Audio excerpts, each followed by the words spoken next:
Hello there and welcome back to my channel. Today I will rate every Bretonnian unit in the old world. Are they an heir to the king? Or will they be exiled to Mussolini? Let's find out. I've been a Bretonnian general for almost 28 years now, and this tier list is of course totally biased.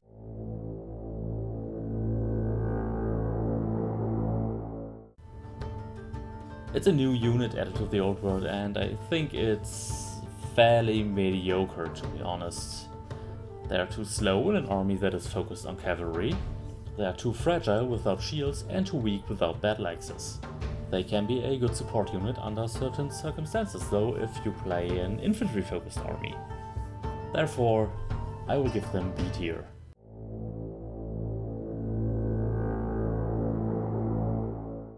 Like Knights of the Realm on foot, men-at-arms are just too slow. But they are very durable, not the individual peasant, but as a unit overall. They profit a lot from the Horde special rule and can use the leadership from any model with a knightly vow within 8 inches. That means they will almost always test on leadership 10, and even if the peasants die en masse, they will still hold the line and in the end might even win the grind, while foot knights lie already dead in the dirt. Also, they are dirt cheap, only 4 points including shields and pole arms. Men-at-arms would definitely be in every Bretonnian army list if it were not for the...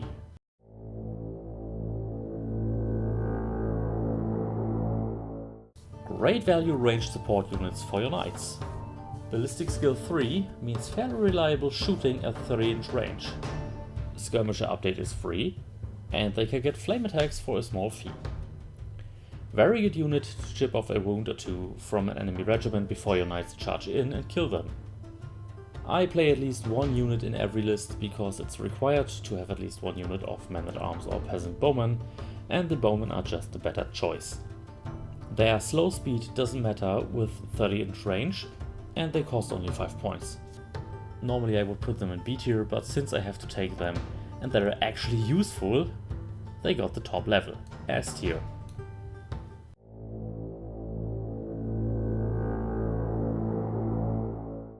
You get a knight for only 19 points, that's great, but they're impatient, they don't have the fantastic countercharge rule, and only have leadership 7. The worst fighting skill of all knights in the list, which is understandable, but there's really no use for them since this army list has way better knights for only slightly more points. In 8th edition I used knight errants as chef, but the Bretonnians now have better options for that. D tier.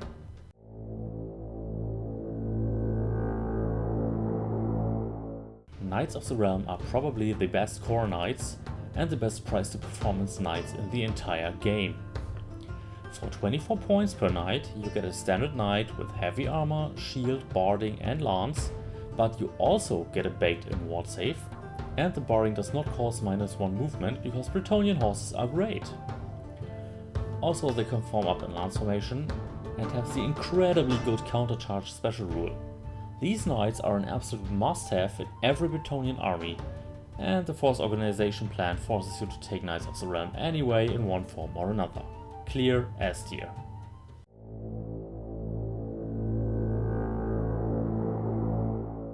Squires are actually not bad. Standard human profile, longbows, skirmishers, can get vanguard, scouts and fire and flee for reasonable 7 points per model. But you have to take a unit of peasant bowmen anyways, and they have basically the same profile. And with 30-inch bows there's no real need for vanguard or scout anyways. And they take away points from the much better Pegasus Knights. At least they are top C tier and scratching at the B tier, but they're not better than that.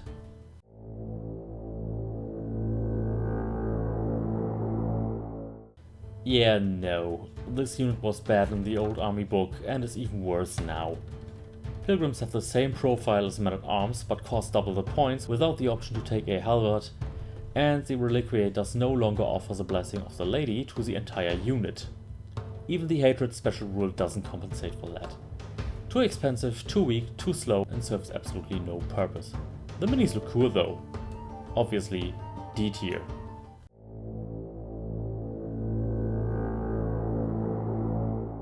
This is the typical chaff unit. If you have the models, you can justify using them for this job. since they're really cheap. If you don't have them, take other units as chaff. B tier.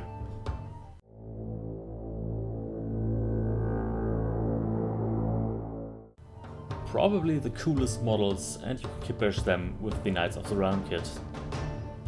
But they are so bad. At least due to the initiative charge bonus, they're not completely useless anymore. But there is simply no task for questing knights that could not be done either better with Grey Knights or cheaper using Knights of the Realm. And they are not even good monster hunters. A single strength 6 attack is simply not enough to kill a monster. It would be a different story if they had the actual Monster Hunter special rule, but they don't.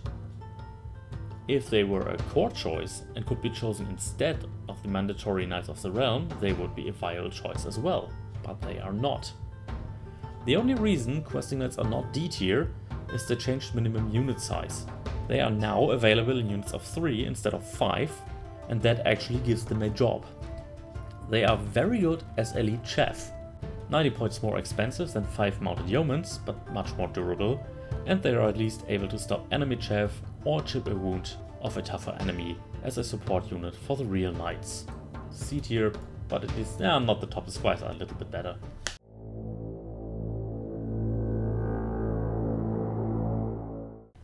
Knights of the Realm on flying horses. Do I have to say more? Absolutely the best unit in the Bretonnian list, a must-have in every army. They're not the strongest combat unit, this honor goes to the Grey Knights, but they are fast, nimble and very hard to kill. With toughness 4, 2 wounds each and a 3+ armor save and a ward save, they are the most durable knights in the list. Probably the best war machine hunters in the game and very good at threatening flanks and rears of enemy units. Clearly absolute 100% safe, heir to the kings.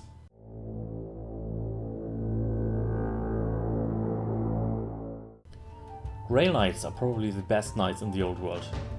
Pricey at 38 points per knight, but they hit like a truck. If they ever reach their target, that is, because Grey Knights have the same durability as Knight Errants. And your opponent knows that very well. They don't need to pray for the Lady's Blessing though, which is very cool. First choice in A tier.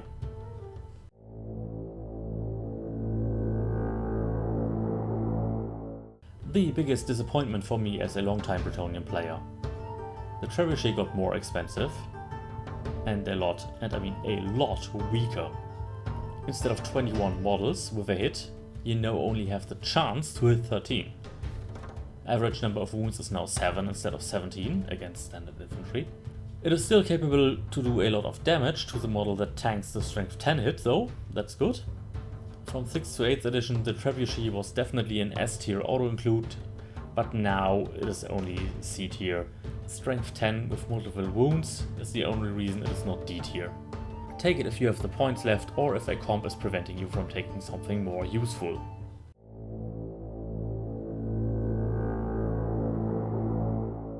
Only choice in the monster category, but since the hippo is only a mount, I will not rate it. Sorry, Happy Hippo.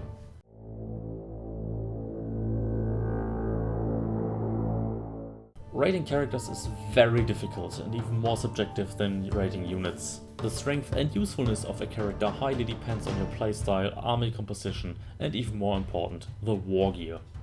What mount does he have, knight, questing, grey woe, what magic items and virtues. And for the prophetess and damsels, which lore and which spells are rolled.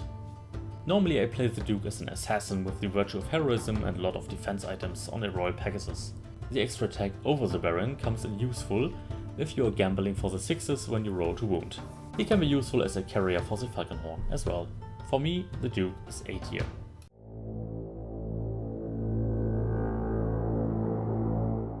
Basically same as the Duke, with the right gear, a superb character choice.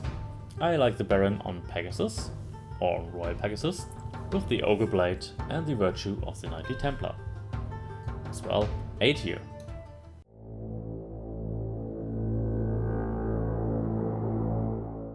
A Battle Standard Bearer is nice to have, but so far I have not used one in the old world and I never missed it. The Battle Standard upgrade is for free at least, but for the price of a BSB Paladin you can make your knightly regiments bigger, which is overall more useful. In an infantry focused army list, a Battle Standard Bearer is a solid choice though. but he's only C tier.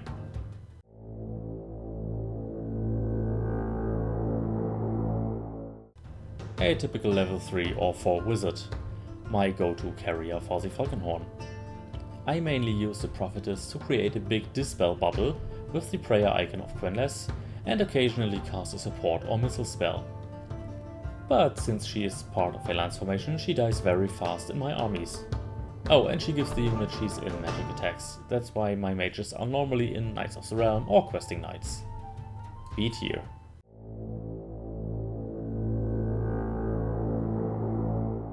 Just like the Prophetess, but weaker. If I don't have the points for a spare Prophetess, I choose a Damsel for easier magic defense. C tier.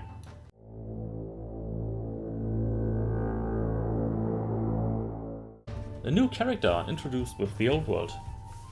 And a very good support character for your man-at-arms. Makes them even more unlikely to run away from a battle.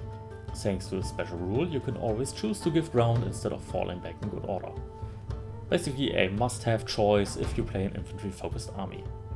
But for me, he's sober in Bordeaux. Here is the final overview. We have an Heir to the King, Pegasus Knights, obviously best unit ever, Knights of the Realm, Mounted of course, and Peasant Bowmen. That's a topic for debate, I know. At the round table we have the Grey Knights, the Duke and the Baron. Unfortunately sober in Bordeaux, Foot Knights, Men-at-Arms, Mounted Yeomen, the Prophetess, and the Sergeant at Arms. And filthy peasants are obviously Squires, Questing Knights, the Field Trebuchet, the Paladin, and the Damsel. And last but not least, Exile to Mousillon, Knight Errants, and the Grey Reliquae. So what do you think of my tier list? Do you agree? Probably not. Let me know in the comments below and why. Thank you for watching, and if you like this video, please consider subscribing to the channel. Have a nice day.